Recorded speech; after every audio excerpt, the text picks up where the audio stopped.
Hello నమస్తే. నేను journalist Srinivas. ఈరోజు న్యూస్ అనాలిసిస్లో ముందుగా ప్రజాశక్తి పేపర్లో వచ్చిన వార్తల్ని చూద్దాం. ప్రజాశక్తిలో ఆ హామీ ఏమైంది, మహిళలకు ఉచిత బస్సు ప్రయాణం కల్పించాల్సిందే, పల్లె వెలుగు బస్సులో వైసీపీ వినూత్న నిరసన తెలిపింది నిన్న తిరుపతిలో. టీడీపీ కూటమి ప్రభుత్వం ఎన్నికల ముందు టీడీపీ, జనసేన, బీజేపీ కూటమిగా వచ్చిన కూటమిలో ప్రధానంగా తెలుగుదేశం పార్టీ ఒక బ్రాండ్గా పెట్టుకుంది సూపర్ 6 అనేది. తెలుగుదేశం పార్టీ హామీలు చంద్రబాబు నాయుడు గారి హామీలయ్యి సూపర్ 6లు, సూపర్ గ్యారంటీలు అని ఇచ్చారు. దాంట్లో ఉచితంగా మహిళలకి ఆర్టీసీ బస్సు ప్రయాణం ఉంది. దాంతోపాటు 1500 రూపాయలు ప్రతి నెల 19 సంవత్సరాల నుంచి 59 సంవత్సరాల వయసు ఉన్న మహిళలకి ఇస్తా అని చెప్పి హామీ ఉంది. ఈ రెండింటి గురించి కనీసం మాట మాత్రం కూడా మాట్లాడట్లే చంద్రబాబు నాయుడు గారు. దాని గురించి స్వపక్షంలోనే విపక్షంలోనే చెప్పే పవన్ కళ్యాణ్ గారు కూడా ప్రశ్నించట్లే. ఇక మహిళలు చూసి 9 నెలలు అయింది. చంద్రబాబు నాయుడు గారు ముఖ్యమంత్రి అయిన తర్వాత జూన్ 12, 2024 చాలా పండగలు వచ్చినాయి. పండగకి దసరాకి వస్తుందన్నారు, లేదు. దీపావళి అన్నారు, లేదు. సంక్రాంతి అన్నారు, లేదు. శివరాత్రి అన్నారు, లేదు. మళ్ళీ ఉగాది వస్తుంది. ఉచిత బస్సు ప్రయాణం ఎప్పుడు వద్దా అని వాళ్ళు ఎదురు చూస్తున్నారు. ఇక చూసి విరక్తి వచ్చి వాళ్ళే బస్సు ఎక్కారు. మహిళలకు ఒక బల్క్గా బస్సు ఎక్కి టికెట్ తీసుకోము మేము. ఏంటంటే ఇగో వీడియో, చంద్రబాబు నాయుడు గారు బస్సు ఎక్కితే ఉచితంగా ప్రయాణం ఉంటుంది, నేను చెప్పినా అని చెప్పండి అని చెప్పిండు గతంలో, కాబట్టి మేము ఎక్కినాం, టికెట్ తీసుకోమన్నారు అని చెప్తే కండక్టర్కి అది అమల్లోకి రాలేదమ్మా, మీరు టికెట్ తీసుకోవాలి, గవర్నమెంట్ ఇంకేం చెప్పలేదంటే, గవర్నమెంట్ వచ్చి 9 నెలలు అయింది, ప్రభుత్వం మేము వేసిన ఓట్లతోని ప్రభుత్వం ఏర్పడి 9 నెలలు అయింది, మేము వేసిన ఓటు విలువతోని చంద్రబాబు నాయుడు గారు విలువ పెరిగింది, ముఖ్యమంత్రి అయిండు, కొడుకు మంత్రి అయిండు, ఆయన కావాల్సిన వాళ్ళు మంత్రులు అయ్యారు, ఆయనకు ఢిల్లీలో పిలిచి అపాయింట్మెంట్ ఇస్తున్నారు, కానీ మా హామీ ఎందుకు మరి 9 నెలలు అయినా అమలు కాలేదు, కాబట్టి అమలైనట్టే అనుకోవాలని చెప్పి వాళ్ళు అడిగారు. అంతే కదా, మరి వాళ్ళు వేసిన ఓటుకి ఇమీడియట్లీ జూన్ 12న ప్రమాణ స్వీకారం అయిపోయింది, ముఖ్యమంత్రి అయిపోయిండు, ఆయన ఉద్యోగం ఆయనకు వచ్చింది. మరి వీళ్ళకి ఇచ్చిన హామీ ఏమైంది? వీళ్ళకి ఇచ్చిన హామీ కూడా రావాలి కదా అనేది వాళ్ళు చెప్తున్నది. కాబట్టి ఇక ఆయన మమ్మల్ని మర్చిపోయినట్టుంది, మేమే గుర్తు చేస్తామని చెప్పి నిన్న తిరుపతిలో బస్సు ఎక్కి టికెట్ తీసుకోలే. టికెట్ తీసుకోకపోతే కండక్టరు ఏం చేసిందంటే చక్కగా దానిది బస్సును తీసిపోయి పోలీస్ స్టేషన్లో పెట్టింది. అంటే ఆ కాడికి వచ్చింది చంద్రబాబు నాయుడు గారి హామీ. ఎక్కడికి వచ్చిందంటే మహిళలను తీసిపోయి బస్సులో ఉచిత ప్రయాణం కాదు, బస్సు ఎక్కితే తీసిపోయి పోలీస్ స్టేషన్లో పెట్టే కాడికి వచ్చిందని వాళ్ళు నిన్న నిరసన వ్యక్తం చేశారు. అంటే మీరు ఇస్తానన్నది ఏంది? ఉచితంగా బస్సు ప్రయాణం ఇస్తానన్నారు, ఉచితంగా బస్సు పోలీస్ స్టేషన్కి తీసిపోతానని చెప్పలే, ఉచితంగా కేసులు పెడతాం, 38 మంది మహిళలపైన కేసులు పెట్టారు నిన్న. వాళ్ళు బస్సు ఎక్కారు, మీ హామీని గుర్తు చేశారు, నిరసన వ్యక్తం చేశారు, కేసులు పెట్టాలా దానికి? 38 మంది పైన పోలీస్ స్టేషన్లో పెట్టి కేసు పెట్టారు. ఇలా పెట్టాల్సింది కేసు ఎవరిపైన? ప్రజలకు హామీలు ఇచ్చి ఓట్లు ఎంచుకొని సీటు ఎక్కాక, గద్దెనెక్కాక హామీలు మర్చిపోయిన వాళ్ళ పైన పెట్టాలా? ప్రజలు మీ హామీలు నమ్మి కదా ఓట్లు వేసింది మహిళలు. వాళ్ళు ఓటు వేయకపోతే ఇవాళ మీకు పవర్ లేదు కదా, మీకు మోడీ, అమిత్ షా అసలు అపాయింట్మెంట్ దొరకదు కదా, మీ ఉనికే ప్రశ్నార్థకం అయింది కదా. అట్లాంటిది మీకు ఒక బలాన్ని, శక్తిని ఇచ్చిన మహిళల్ని ఇవాళ తీసిపోయి పోలీస్ స్టేషన్లో పెడితే మీరు ఉచిత బస్సు ఇస్తున్నట్ట, ఉచితంగా కేసులు పెడుతున్నట్ట అక్రమంగా. ఇది నిన్న తిరుపతిలో జరిగింది.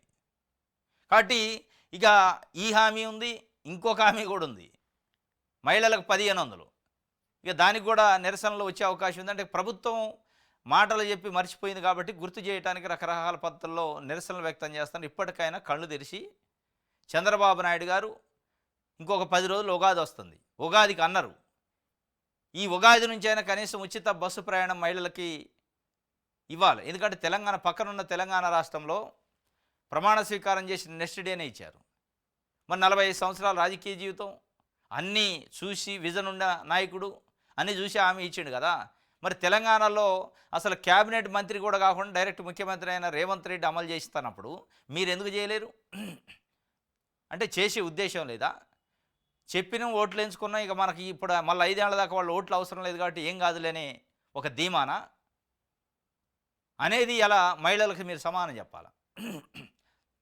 చెప్పి మీరు ఇమీడియట్గా ఈ ఉగాది నుంచి ఉచిత బస్సు ప్రయాణం అమలు చేయాలని మహిళలు కోరుకుంటున్నారు.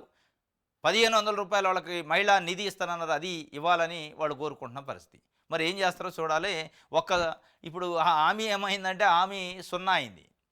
బడ్జెట్‌లో ఒక్క రూపాయి కేటాయించలేదు, సున్నా నిధులు కేటాయించారు ఉచిత బస్ ప్రయాణానికి. ఆ హామీ బుడమేరులో కలిసింది, కలిపేసిండు చంద్రబాబు నాయుడు గారు. ఇది ఒక వార్త. రైట్, ఇది ప్రజాశక్తికి సంబంధించి దిశ పేపర్ చూద్దాం.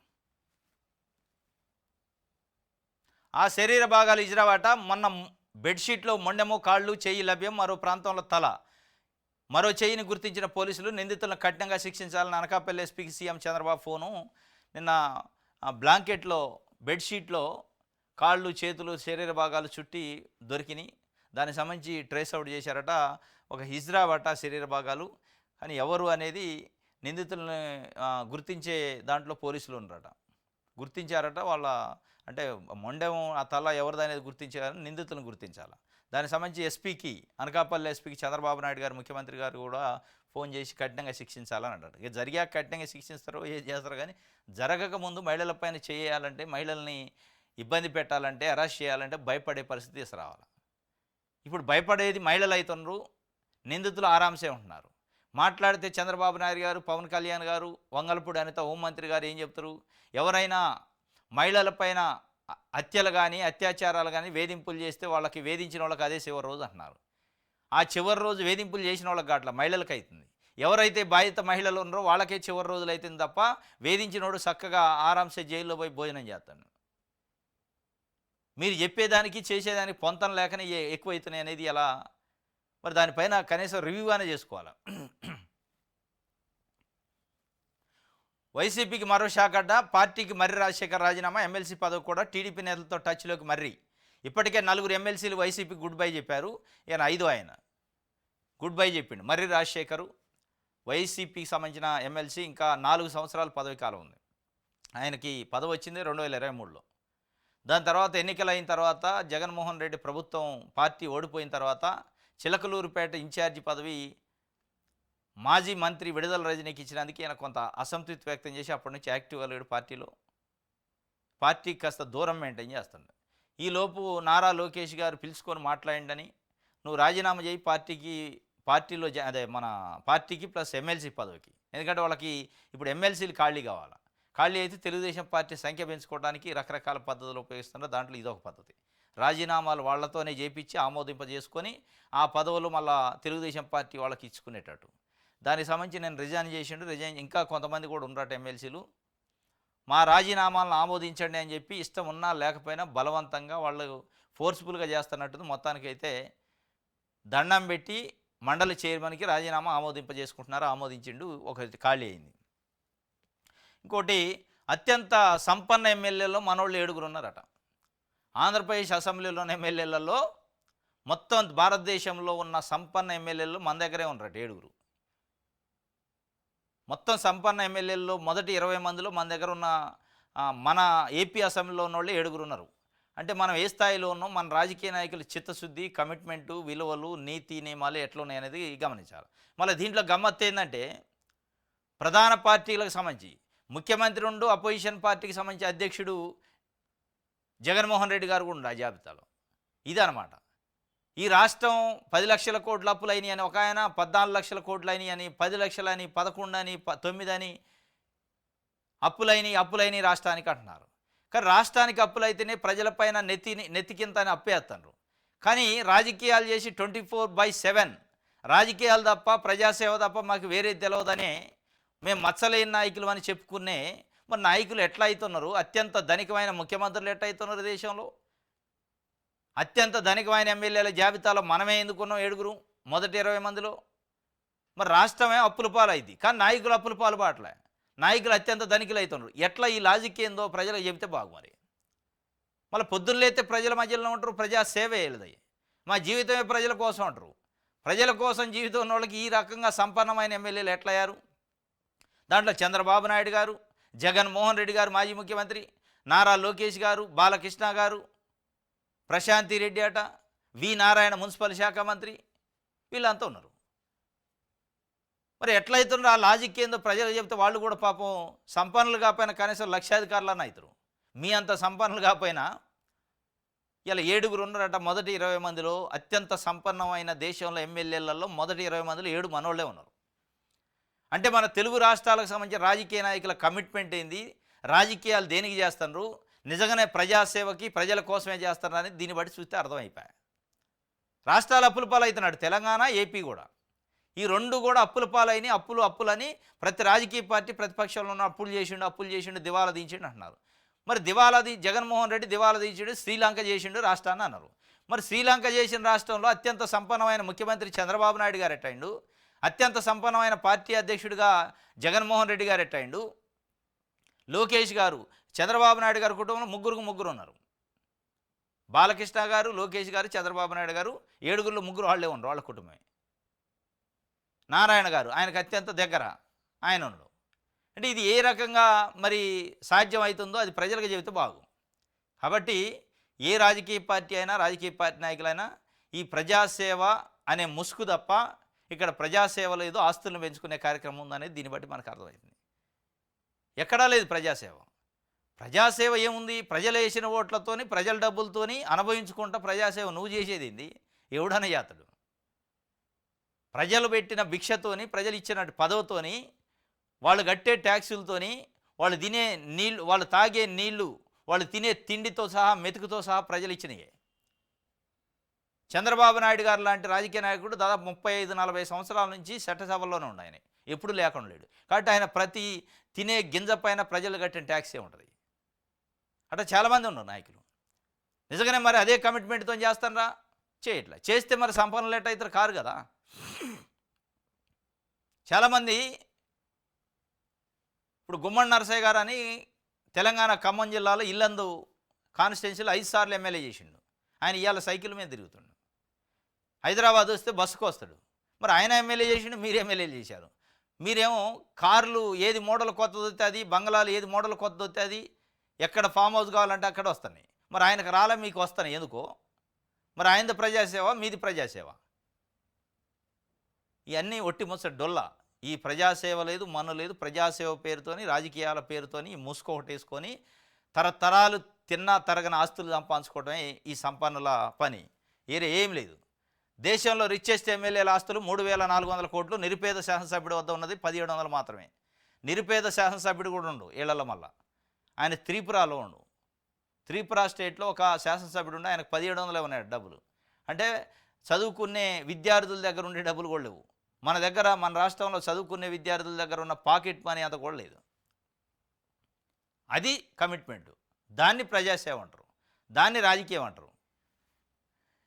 వివరాలు వెల్లడించిందట ఏడీఆర్ అని ఉంటుంది, అసోసియేషన్ ఫర్ డెమోక్రటిక్ రిఫార్మ్స్ అని ఒకటి ఉంటుంది. వాళ్ళే ఈ మధ్యకాలంలో అత్యంత ధనికమైన ముఖ్యమంత్రి ఎవరు అనేది కూడా తీశారు దేశంలో, చంద్రబాబు నాయుడు గారిని. వాళ్ళే మళ్ళీ ఒక ఎమ్మెల్యేలు అత్యంత సంపన్నులు ఎవరు అని తీస్తే మొదటి 20 మందిలో మన దగ్గర 7గురు ఉన్నారు. 7గురిలో 3 చంద్రబాబు నాయుడు గారి కుటుంబం, ఒకటి జగన్మోహన్ రెడ్డి, ఇంకోటి వి ప్రశాంత్ రెడ్డి కొవ్వూరు ఎమ్మెల్యే, నెల్లూరు ఎంపీ భార్య ఆమె, ఇంకోటి నారాయణ, ఇంకొకళ్ళు 2 ఉన్నారు. ఇది ఈ సంపన్నుల కథ. ఇది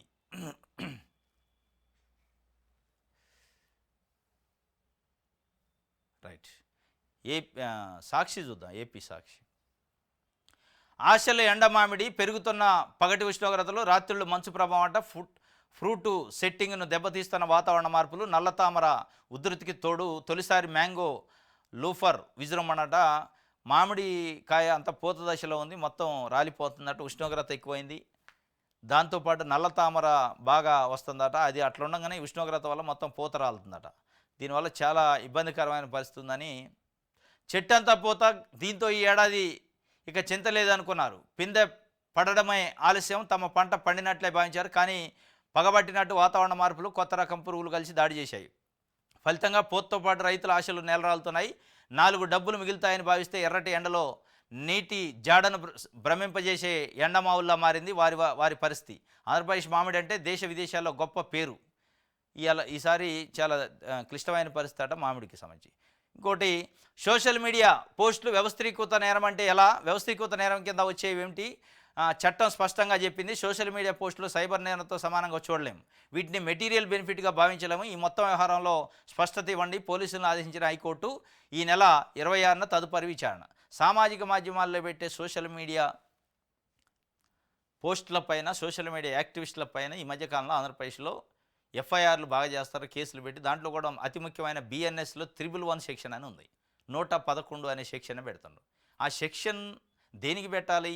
ఒక ఆర్గనైజ్డ్ క్రైమ్, ఒక క్రైమ్ చేయాలని ఒక ఇంటెన్షన్తోనే ఒక ఆర్గనైజేషన్ లెక్క పెట్టుకొని ఒక ఆర్గనైజ్డ్ క్రైమ్ చేస్తే వాళ్ళపైన పెట్టాలి.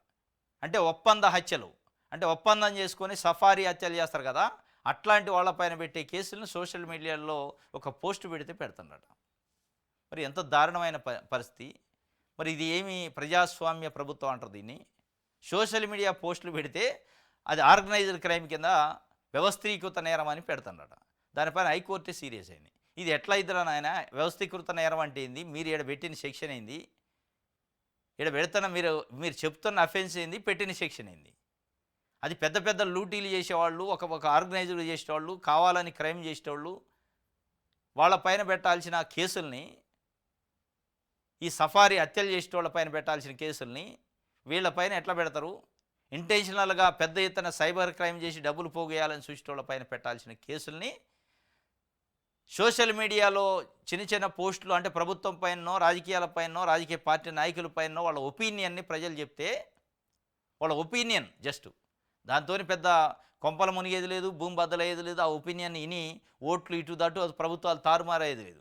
జస్ట్ ఒపీనియన్, ఒక పౌరుడు, ఒక సోషల్ మీడియా యాక్టివిస్టు ఇగో నా ఒపీనియన్ ఈ స్కీమ్ పైన ఇది అని చెప్తే కూడా 111 కేసులు ఎట్లా పెడతారని హైకోర్టు మొట్టకాయలేసింది. అయినా కానీ లేదు, ఈ నెల 26కి మళ్ళీ ఉందట, అప్పటికల్లా దీనిపైన స్పష్టత ఇవ్వాలని చెప్పారు, కానీ వాళ్ళు ఇయ్యరు. నేను నిద్రపోను, మిమ్మల్ని నిద్రపోనియను, కూటమి ఎంపీలకు సీఎం చంద్రబాబు వార్నింగ్. 7 నెలలుగా ఏం చేస్తున్నారు? ఇద్దరిపై ప్రశంసలు, మిగతా వారిపై ఆగ్రహం. నేను నిద్రపోను, మిమ్మల్ని నిద్రపోనియనని ఢిల్లీలో ఏపీ ఎంపీలతోని, తెలుగుదేశం పార్టీ ఎంపీలతోని చంద్రబాబు నాయుడు గారు చెప్తూ ఏం చెప్పిండంటే పని చేయాలి, ప్రభుత్వంకి సపోర్ట్గా ఢిల్లీలో అన్ని వ్యవహారాలు చేయాలని దాని అర్థం. ప్రజలకి కావాల్సిన అంశాలపైన ఢిల్లీలో ప్రభుత్వాన్ని లైజన్ చేయాలని. మీరు ఏం చేస్తున్నారు అసలు? 7 నెలలు అయింది అని చెప్పి 2 ఎంపీలు తప్ప మిగతా వాళ్ళంతా ఫెయిల్యూర్ అని చెప్పి తిట్టిండట. ఎస్, కరెక్టే. 2 ఎంపీలు తప్ప మిగతా ఎంపీలు ఎవరు అసలు మీరు ఏం చేస్తున్నారు 7 నెలలు అయింది గెలిచి అని మీరు అడిగారు కదా. ఇలా ఆంధ్రప్రదేశ్లో ఉన్న ప్రజలు, కోట్ల మంది ప్రజలు, కోట్ల మంది మహిళలు కూడా మిమ్మల్ని కూడా అదే అడుగుతున్నారు. 7 నెలలు అయింది మీరు గెలిచి, మీరు చెప్పిన సూపర్ 6 ఏమైనాయి అని అడుగుతున్నారు. మీరు ఎంపీలను అడగటం 100% కరెక్టే, దాంట్లో తప్పు లేదు. మీరు పార్టీ అధ్యక్షుడు, ముఖ్యమంత్రి, మీ ఎంపీలు ప్రజల కోసం గెలిపిస్తే ఏం పని చేస్తారని నిలదీశారు, కరెక్టే. మిమ్మల్ని కూడా ప్రజలు నిలదీస్తారు. మరి నేను తిరుపతిలో బస్సు ఎక్కి మా హామీ ఏమైంది 7 నెలలు అయిందని అడిగారు, దానికి కూడా మీరు సమాధానం చెప్పాలా. మీరు 7 నెలల బట్టి ఎందుకు అమలు చేయలేదు? అమలు చేయకపోగా ప్రవేశపెట్టిన బడ్జెట్లో 0 నిధులు ఎట్లా కేటాయించారని మహిళా లోకం అడుగుతుంది. ఇలా మా 1500 రూపాయలు నెలకిచ్చే ఎడిపోయినాయి అని అడుగుతుంది. మా రైతు భరోసా ఎడిపోయిందని రైతులు అడుగుతున్నారు. మా తల్లికి వందనం ఎడిపోయిందని మహిళలు అడుగుతున్నారు. వీటికి మీరు కూడా ఆంధ్రప్రదేశ్ వచ్చి సమానం చెప్తే వాళ్ళు చేయని దానికి మీరు చేయని దానికి అసలు లెక్కలు ఎంత వెళ్తాయి? ఇద్దరే పడాలి లెక్కలు బయట. మీరు మీ ఎంపీలకు అధిష్టానం ఎట్లా, మీకు ప్రజలు అధిష్టానం ఇవ్వాలి. మీ అధిష్టానం ప్రజలు, మోడీ అమిత్ షా కాదు. మీ అధిష్టానంగా ఉన్న ప్రజలు, మిమ్మల్ని కుర్చీలో కూర్చోబెట్టిన ప్రజలు, మీకు ఢిల్లీలో గౌరవాన్ని పెంచిన ప్రజలు ఇవాళ మిమ్మల్ని అడుగుతున్నారు. మీరు ఇచ్చిన హామీల సంగతి ఏంది? 7 నెలలు 9 నెలలు అవుతుంది.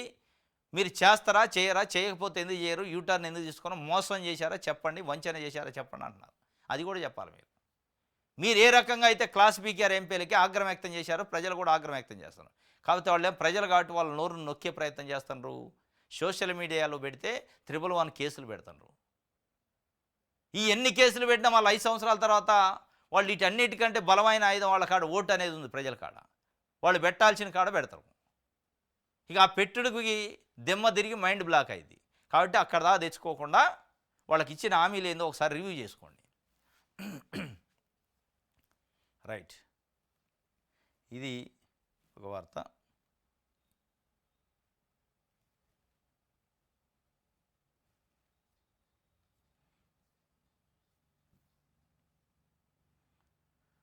ఉద్యోగాలు వస్తుంటే భృతి ఎందుకు అని వందలాది సంస్థలు ఏపీకి క్యూ కడుతున్నాయట. మండలిలో మంత్రి రాంప్రసాద్ రెడ్డి చెప్తుండు ఉద్యోగాలు వస్తుంటే నిరుద్యోగ వృత్తి ఎందుకు అంటాడు. యాడొచ్చినాయి ఉద్యోగాలు? మీకు వచ్చినాయి ఉద్యోగాలు, క్యాబినెట్ పోస్టులు వచ్చినాయి, ముఖ్యమంత్రి అయ్యిండు, మంత్రులు అయ్యారు, స్పీకర్లు అయ్యారు, డిప్యూటీ స్పీకర్లు అయ్యారు, లేకపోతే ఇంకా XYZ గిప్పులో ఇంకా రకరకాలుగా ఉంటాయి కదా, అవన్నీ మీకు పదవులు వచ్చినాయి. వాళ్ళకేమొచ్చినాయి మరి? ఉద్యోగాలు రాలేదుగా నిరుద్యోగులుగా, రాకనే కదా. వస్తే నిన్నెందుకు కదులుతారు భృతి? మీరు ఇచ్చే 3000 భృతి వాళ్ళకెందుకు? ఉద్యోగం వస్తే జీతం వస్తుంది, ఉద్యోగాలు రాకనే కదా. ఉద్యోగాలు వస్తుంటే భృతి ఎందుకంటే మీ ఉద్యోగం అది, నిరుద్యోగులకు వచ్చిన ఉద్యోగాలు కావు, మీరు అది మర్చిపోయినట్టుంది. ఇది ఒక వార్త. రైట్, ఇది సాక్షికి సంబంధించి.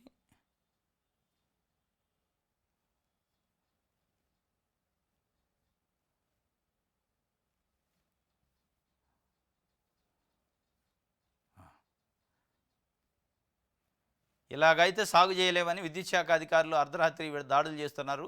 ఆక్వా రైతుల ఆందోళన. పాపం ఇట్లయితే మేము సాగు చేయలేము, వచ్చి విద్యుత్ అధికారులు దాడులు చేస్తారట.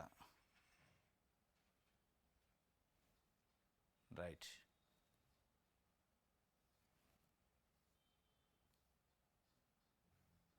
ఫ్రీ బస్సు బాబు అని అడుగుతున్నారు చంద్రబాబు నాయుడు గారిని. వీడియో చూడండి, టికెట్ కొట్టుకోండి. పల్లె వెలుగు ఎక్కిన మహిళలు ఉత్తర్వులు లేవని కండక్టర్ కసుబుసు పోలీస్ స్టేషన్కి బస్ తరలింపు. ఆ వీడియో చంద్రబాబు నాయుడు గారు మాట్లాడిన వీడియోని పెడతాడట. వీడియో చూసి మాకు టికెట్ లేకుండా ప్రయాణం ఇవ్వండి, ఎందుకంటే చంద్రబాబు నాయుడు గారు చెప్పిండి ఈ వీడియో చూపించండి ఎవరన్నా అడిగితే అని. వాళ్ళు ఆ వీడియో చూపిస్తే వాళ్ళు ఎందుకు ఒప్పుకుంటారు? Gates@AP అట. బిల్ గేట్స్తో ఒప్పందం జరిగింది. గేట్స్ ఫౌండేషన్తో ప్రభుత్వం ఒప్పందం. విద్య, వైద్యం, సాగు రంగాల్లో టెక్నాలజీ వినియోగానికి సహకారం. ఢిల్లీలో బిల్ గేట్స్తో చంద్రబాబు భేటీ. ఈ ఒప్పందం చారిత్రాత్మకం, స్వర్ణాంధ్ర సాధనలో కీలక పాత్ర. అభివృద్ధి, ప్రజా సంక్షేమం కోసం ఆధునిక టెక్నాలజీ వినియోగం, సమర్థంగా వేగవంతంగా సేవలు. త్వరలో రాష్ట్రానికి బిల్ గేట్స్ రాక 1995 నుంచి స్నేహ సంబంధం ఉందని సీఎం చెప్తుండు. నిన్న బిల్ గేట్స్తోని ముఖ్యమంత్రి చంద్రబాబు నాయుడు గారు సమావేశమైండు, కొన్ని ఒప్పందాలు కూడా చేసుకుంటూ విద్య, వైద్యము, సాగు రంగాలలో అంటే గేట్స్ ఫౌండేషన్ ఏదైతే ఉందో దాని నుంచి సహకారం ప్రభుత్వానికి అందేటట్టు చేసుకుంటూ దానివల్ల ఆ 3 రంగాల్లో లబ్ధి జరిగే అవకాశం ఉన్నట్టు ఒక ఒప్పందం అయితే జరిగింది. 95 నుంచి చంద్రబాబు నాయుడు గారితో స్నేహబంధం బిల్ గేట్స్కి ఉందని చెప్పిండు. ఇది ఒక వార్త. ఇంకోటి, అవి అసభ్యకరమైన పోస్టులు, ఈ విషయంలో 2 ఆలోచన లేదు, వాటిని కట్టడి చేయాల్సిందే అని హైకోర్టు చెప్పిందట. హైకోర్టు చెప్పింది ఒకటి, ఆంధ్రజ్యోతి రాసింది ఒకటి. హైకోర్టు ఏం చెప్పింది? మీరు సోషల్ మీడియాలో పోస్టులు పెడితే 111 సెక్షన్లు ఎట్లా పెడతారో దానికి ఎవరైనా ఇవ్వండి అని చెప్తే, ఆంధ్రజ్యోతి అవి అసభ్యకరమైన పోస్టులే కాబట్టి 111 పెట్టవచ్చు అన్నట్టు చెప్పింది. అసలు ఈ అబద్ధం వార్తలు ఎట్లా రాస్తారో అర్థం కాదు. కానీ ఆడ హైకోర్టును కూడా తప్పుదోవ పట్టించే పరిస్థితికి వచ్చింది. హైకోర్టు చెప్పింది ఒకటి, వీళ్ళు రాసేది ఒకటి. మిగతా పేపర్లన్నీ ఒకటి రాసినాయి, వీళ్ళు ఒకటి రాశారు. రైట్,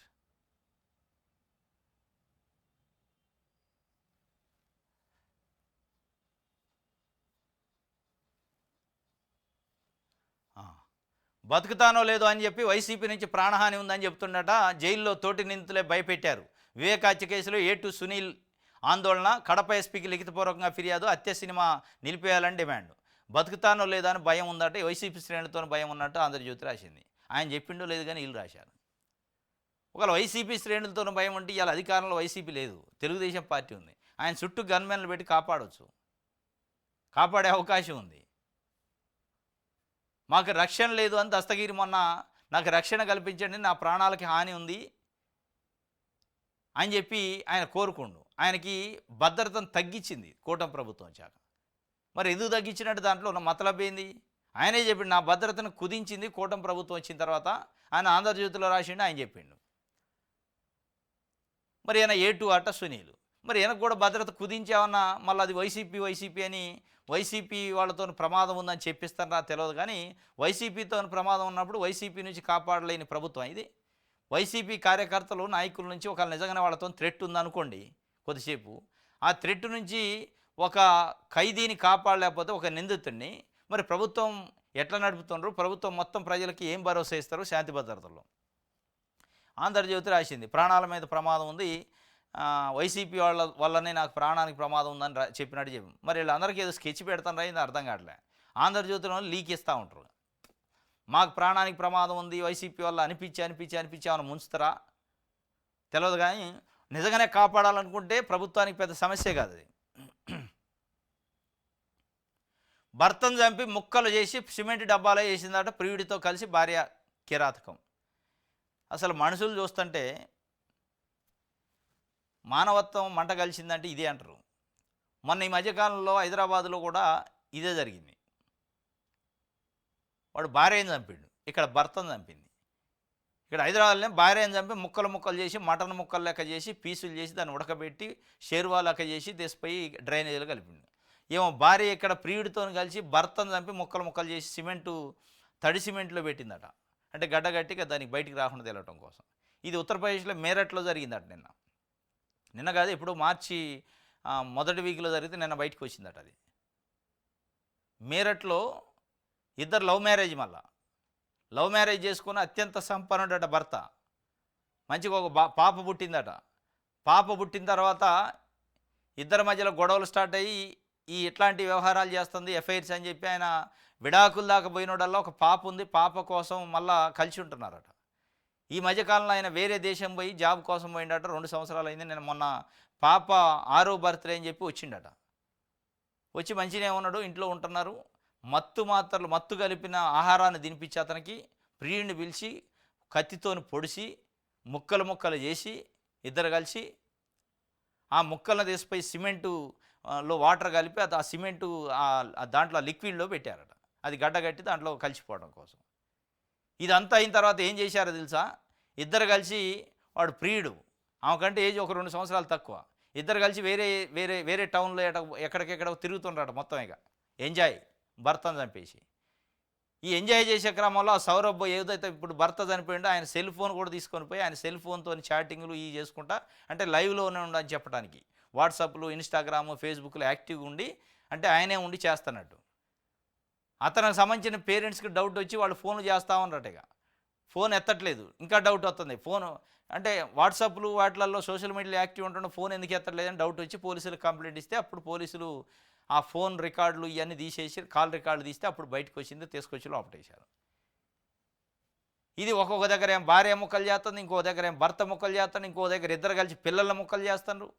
ఇది అత్యంత దారుణమైన విషయం. ప్రాణాల మీద తెచ్చి పిల్లల్ని చంపేసే పరిస్థితికి వచ్చింది. ఇవాళ నిన్న మొన్న సీరియల్గా పిల్లల్ని ఒకడు నీళ్ళల్లో ముంచి చంపిండు, ఒకడు చెరలో వేసిండు, రకరకాలు జరుగుతున్నాయి.